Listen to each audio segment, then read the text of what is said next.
bivanye nuko nizi ibijanye n'indimi nyene kandi nkaba nari nsanzwe narize mu gice ca mbere c'amashuri ya kaminuza ibijanye no guhindura indimi traduction. N'ubu rero nivyo bikorwa vyanje nkora nk'umu traducteur.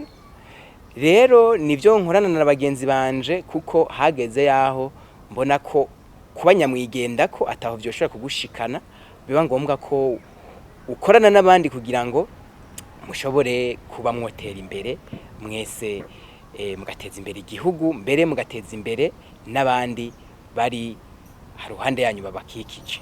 Ubwa mbere naje nibaza ko kwiga indimi igifaransa canke icongereza no kuvyiga wewe ukishura mu ishure bakubajije grammaire canke konjigezo ukishura ivyo nyene bikaba biraheze. Ariko indimi zifise akamaro kanini cyane kuko n'umuco w'isi yose, kuko ururimi ruduhuza n'isi yose mu gihe tuba duhuriye kuri urwo rurimi. Rero ururimi ni ikintu gikomeye mu iterambere ry'igihugu, kuko nitwagiranira ibiganiro n'ibindi bihugu mu gihe hari imigambi turiko turigira hamwe, ntibizoshoboka ko tugera kuri iryo terambere ry'ivyo turiko turigira hamwe mu gihe ivyo turiko turigira hamwe tutabitahura. Muri ico gihe ni muri iyi ntumbero turiko turafasha nk'abanyeshuri bagomba kuja kwiga hanze bafise impapuro zabo z'imitsindo ziri mu rurimi rw'igifaransa, basanzwe bagiye kwiga ahantu bazokoresha icongereza, turazibahindura tukazishira mu congereza, canke ari vyo dushira mu gifaransa tukabishira mu gifaransa. Haba amategeko y'amashirahamwe eka buri nyandiko iyo ariyo yose ku ntumbero ba wipfuza turayikora tukayishira mu rurimi wipfuza, kuko ahanini dukorera mu gifaransa, icongereza, igiswahili n'ikirundi. Izo ndimi nizo turiko turakorera ko cyane ku muntu aba akeneye ko tumufasha mu bikorwa byiwe aba asanzwe ariko ararangura. Dufise amahangiro menshi twifuza kugerako. Nk'akarorero turafise intumbero ko twoshiraho igisata kijanye no gufasha ingenzi zaje ziva mu makungu,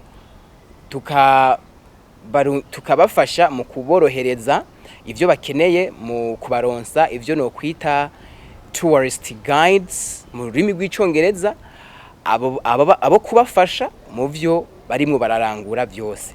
Kindi naco twifuza gukora, turifuza yuko duteza imbere ibijanye n'ururimi rwacu kavukire biciye ku mbuga ngurukana bumenyi, mugabo turiko turagerageza kubihuza n'iyindi mico y'iyindi ndimi kugira ngo ayandi makungu ashobore kuba yo tumenya natwe, atumenye ivyo tuzovyungukiramwo, ikibano kizovyungukiramwo kandi n'igihugu kizovyungukiramwo. Hamwe rero n'iyindi migambi ya kure cyane twifuza yuko twozogerako, mugabo ahanini novuga ivyo bintu bibiri maze kubashikiriza. Ego abantu bo batarabona yuko indimi niba barize ibintu bijanye n'indimi bakaba batarabona yuko ururimi boshobora kuruvyaza umusaruro, novuga ko bacerewe cyane, kuko bazosanga baragumanye vya vyiyumviro no vyita ko bishaje vya kera. Nk'ivyo nanje nari mfise ubwa mbere ko ururimi kugwiga ari ukugwiga nzoze ndavyishura mu ishure gusa, ariko ntamenya aho ndarukoresha. Ururimi kuruvyaza umusaruro ewe ni ukuri kwamye kubera yuko nk'akarorero muri ivyo bikorwa dukora turakenera abantu badufasha. Ari abantu rero badufasha muri ivyo bikorwa ategerezwa kuba uwo muntu nawe azi ururimi, kandi abaye azi ururimi nawe bizomufasha kuronka uburyo bumufasha kwiyunganira mu bikorwa yifuza gukora canke mu bindi bintu akenewe byo mu buzima bwa misi yose.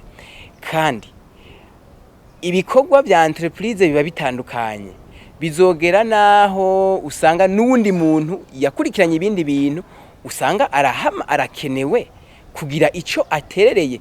Nimba n'umu informaticien nk'akarorero yize vy'ubuhinga, yize vy'itumatumanaho, yize ibintu bijanye n'ivy'ubutunzi canke eka kurya kuntu ibisata usanga bitandukanye, buri muntu wese aba afise igikorwa yokora kandi cyamugenewe muri iyo entreprise. Intambamye nyamukuru ihari ni uburyo buke. Nta buryo mu bisanzwe novuga ko dufise, nta bikoresho novuga ko dufise. Ni kuvuga ngo ivyo rero ni intambamye ikomeye cyane, mbere ituma hariho nk'ibikorwa bimwe bimwe usanga turiko turabikora bitatworoheye cyane.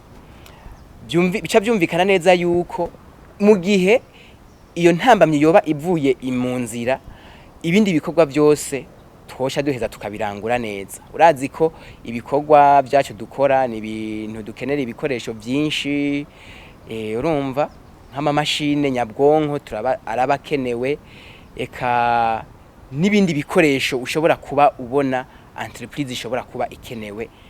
Mu bisanzwe ivyo turacabikenye. Noca mpavurangira ko ntera nakamo umuntu wese afise umutima wo kuba yoshigikira ugwaruka ruriko rukomeza kugira imigambi yo kwiteza imbere, kudushigikira mu kuturonsa ibikoresho.